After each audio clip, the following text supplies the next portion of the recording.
Nintendo. No, not even Paul Rudd's recreation of his old commercial from back in the day can even save you from the steaming donkey shit you laid on us this past month. For you guys who are living under a rock, Nintendo are still stuck in their old ways, keeping games at the same price of their initial release and now telling us to regurgitate the bird vomit they're throwing up into our mouths. And yeah, I'm pretty late to the punch, but nonetheless, the flavor is all the same no matter what day it's served. So, let's strap in our seatbelts and race laps around this Mario racetrack level called Greed. So just a quick recap for you guys before I dive into this mess. Let's go over everything that has happened so far this month and how this ideology laid in the foundation of idiocracy can trickle through the gaming world. Because more companies are sure to follow suit and follow the same code of greed Nintendo just started.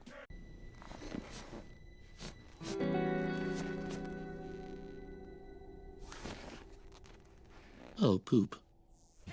Nintendo Direct premiered on April 2nd, live on YouTube approximately around 6 a.m. People were excited. I was working, but also excited because I got to go home and check out some information surrounding the console and what first-party entries will be launching with the title.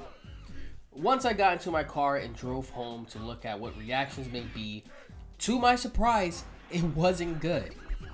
So first, let's start off what the console brings.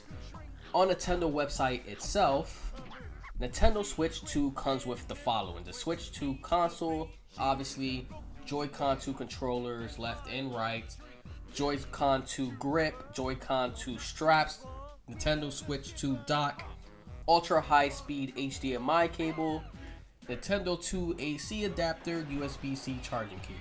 Here's a list of all the features that are being added or downgraded, whatever you want to call it, but I'm just going to go over the ones that stand out and how I feel about it. First and foremost, I think it's pretty absurd for them to choose LCD over OLED.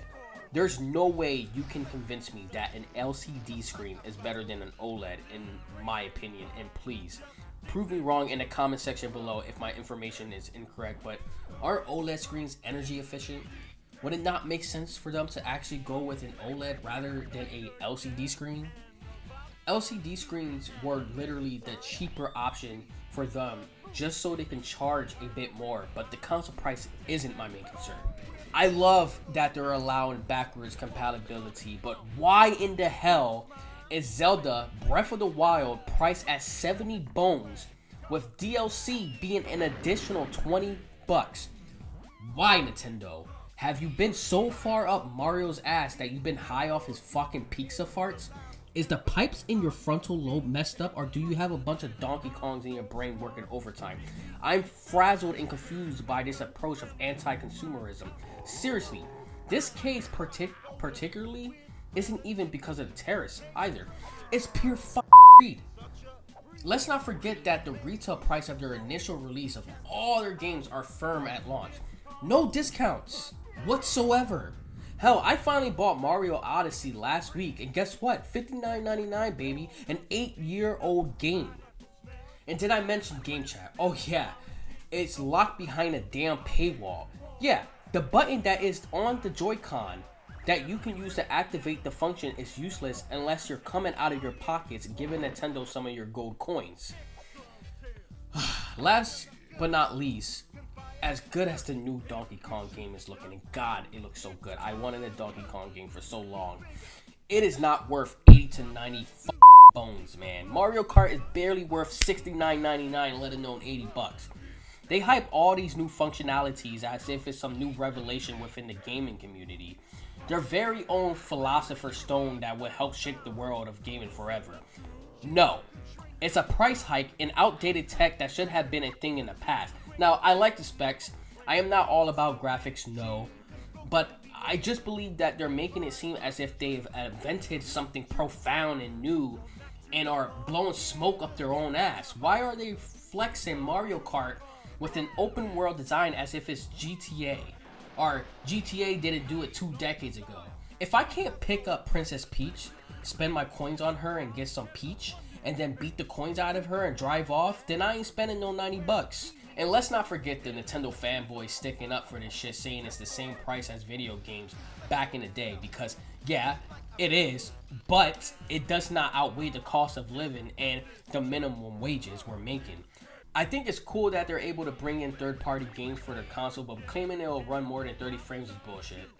Even accessories before the tariffs were a bit too much, and now they're even way too much. Almost $100 for a damn controller that'll probably catch stick drift within the next year. Hell, probably a month. Yeah, kiss my ass, Nintendo. Kiss my ass. Of course, if that wasn't enough, Doug Bowser, literally named after Mario's worst enemy and worst enemy of Nintendo fans, stated, "As we look at Nintendo Switch 2 and you think about the feature sets that I talk about, we believe that the pricing is appropriate for the value of the machine and the gameplay experience overall.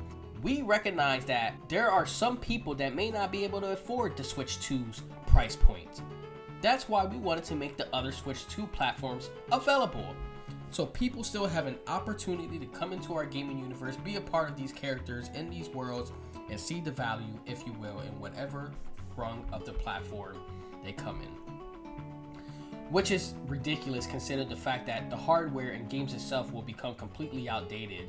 Fans won't be able to play the new ones that are coming out for the Switch 2.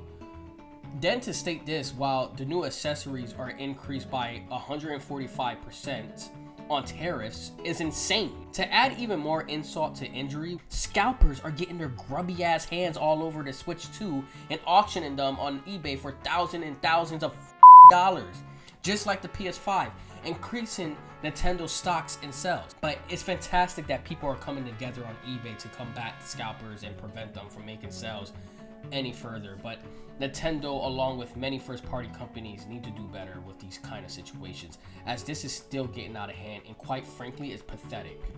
In a time where games like Split Fiction, Expedition 33, and hell, even Oblivion Remake, surprisingly, are cheap compared to most games with a $69.99 price tag, it makes a statement known that games will always make money if they are good. We don't need microtransactions, and we don't need an increase in our entertainment when the world and its economy are collapsing within one another currently. These devices are some people's source to escapism, seeing a world that paints a vivid picture of tranquility mixed in with excitement, love, and arts. To strip this art away from your people's hand is just the same as increasing the cost of living, because now we can't do jack shit. Well, sleepyheads, that's my perspective on everything that's going on with Shittendo right now. What's your take on this? Are you still going to get the Switch 2 or rebel against me and stand against the corporate overlords? Like, comment, subscribe, hit that notification bell for more leaks, gaming news, and so much more content like this. Count your sheep, catch your Z's, and go to sleep. Peace out.